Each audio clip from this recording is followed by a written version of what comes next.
खबर मुजफ्फरपुर से है, जहां पर जनसुराज पार्टी द्वारा विधानसभा क्षेत्र संख्या 94 मुजफ्फरपुर से डॉक्टर अमित कुमार दास को आधिकारिक रूप से प्रत्याशी घोषित किया गया है। इस वार्ता में मुजफ्फरपुर महानगर अध्यक्ष उमेश कुमार ने कहा कि पार्टी द्वारा निर्धारित प्रक्रिया के तहत डॉक्टर ए के दास को पार्टी द्वारा 94 मुजफ्फरपुर विधानसभा की जिम्मेदारी दी गई है। हम सभी मिलकर यह सुनिश्चित करेंगे कि मुजफ्फरपुर विधानसभा में भारी मतों से विजयी बनाकर भेजें। वहीं ए के दास ने कहा कि जनसुराज पार्टी को धन्यवाद किया। 2025 परिवर्तन का साल रहा, जहां हम पारंपरिक व्यवस्था को बदलकर एक नई व्यवस्था की तरफ बढ़ेंगे। यह चुनाव सत्ता के लिए नहीं बल्कि बच्चों के भविष्य, शिक्षा, रोजगार और पलायन की समस्या के समाधान के लिए होगा। मुजफ्फरपुर के जनसुराज के महानगर की टीम आज आपके सामने बैठी है और आप तमाम पत्रकार बंधुओं को, प्रिंट मीडिया के बंधुओं को, इलेक्ट्रॉनिक मीडिया के बंधुओं को सादर नमस्कार कह रही है। आपका अभिवादन है कि आज आप लोग इस प्रेस कॉन्फ्रेंस में आए हैं और आज के प्रेस कॉन्फ्रेंस का उद्देश्य है, जैसा कि हमारे महानगर अध्यक्ष श्री उपेंद्र शाह जी ने बताया कि कल 9 तारीख को जनसुराज पार्टी की तरफ से आधिकारिक सूचना 51 उम्मीदवारों की कल निर्गत की गई है और उसमें आपके शहर 94 विधानसभा में हमारा नाम जो है उस उम्मीदवार के लिस्ट में है। तो उसी संदर्भ में आज की मीटिंग, आज का जो प्रेस कॉन्फ्रेंस है वो बुलाया गया है और इस प्रेस कॉन्फ्रेंस के तहत के माध्यम से और आप लोगों के मजबूत सहयोग से मुजफ्फरपुर के तमाम आम आवाम तक ये खबर हम लोग पहुंचाना चाहते हैं कि मुजफ्फरपुर में इस बार जनसुराज अपनी मजबूत दावेदारी के साथ उतर रही है और व्यवस्था परिवर्तन के लिए पुरजोर कोशिश कर रही है।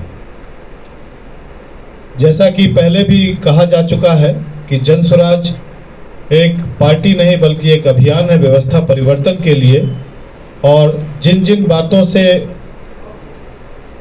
आदरणीय प्रशांत किशोर जी ने आप लोगों के बीच में अपने समक्ष रखा, आप लोगों के समक्ष रखा है, उनमें से एक ही था कि सबसे पहले पार्टी की सूची, उम्मीदवारों की सूची जारी की जाएगी। तो 51 की सूची कल जारी कर दी गई और इसी क्रम में आज जनसुराज पार्टी जो है पूरी मजबूती के साथ चुनाव की प्रक्रिया में उतर चुकी है और व्यवस्था परिवर्तन, बिहार के भविष्य के नवनिर्माण,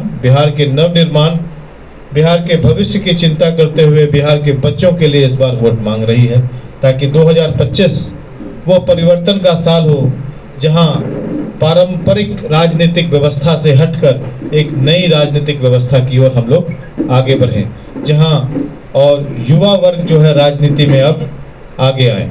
इसी विचार के साथ जनसुराज पार्टी आगे आई और इसी विचारधारा के तहत ही उम्मीदवारों की लिस्ट भी जारी की गई। आपका सवाल बहुत स्वागत योग्य होगा। एक तरफ सूरवीर है, एक तरफ धर्मवीर है, तो इसमें अपने आप को कहाँ देख रहे हैं? हम जनसुराज जनवीर हैं, हम जनता की आवाज़ हैं, हम आम जनता हैं, इसलिए हम जनवीर हैं। हम जनता की आवाज़ को आगे ले जाएंगे, इसलिए जनता हमारे साथ रहेगी। सर, लेकिन आपकी पार्टी का निशाना जो है वो एनडीए ही क्यों है ज़्यादातर? ये आपका परसेप्शन है कि वो एनडीए निशाना है। निशाना तो हमारी जनता है, जिनकी दुर्गति जो पिछले 35 सालों से राजनीतिक पार्टियों ने की है, तो इस दुर्गति से निकालने का प्रयास ही जनसुराज है। इसलिए निशाना दोनों हैं, चाहे हर वो लोग हैं जिन्होंने बिहार को इस हालत तक पहुंचा दी है। टिकट घोषणा के साथ ही जनसुराज में भगदड़ मच गई, लोग इस्तीफा दे रहे हैं।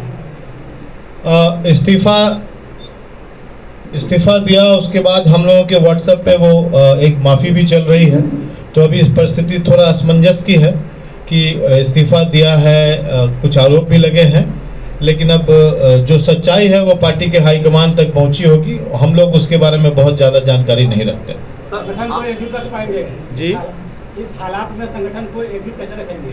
संगठन आपके सामने बैठी है, आप संगठन को देखें। हमारे साथ हमारे बुजुर्ग साथी जो संभावित प्रत्याशी थे, श्री विश्वजीत जी, सैयद माजिद हुसैन साहब, ये हम 3 अभी यहाँ हैं।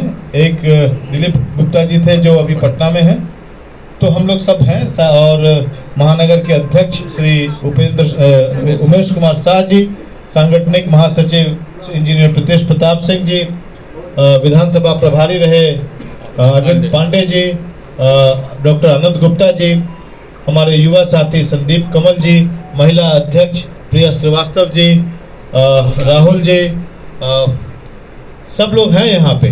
तो पार्टी को लेके एक बहुत बड़ा आरोप भी लगाया जा रहा है कि पार्टी जो है एक फिक्स अमाउंट लेकर जो है तब किसी को टिकट प्रोवाइड कर रही है, और अगर जनता के बीच अपनी योजनाओं का कार्ड पहुंचा रही है तो वो भी 20 रुपए लेकर कर रही है। इसको कैसे काउंटर करेंगे?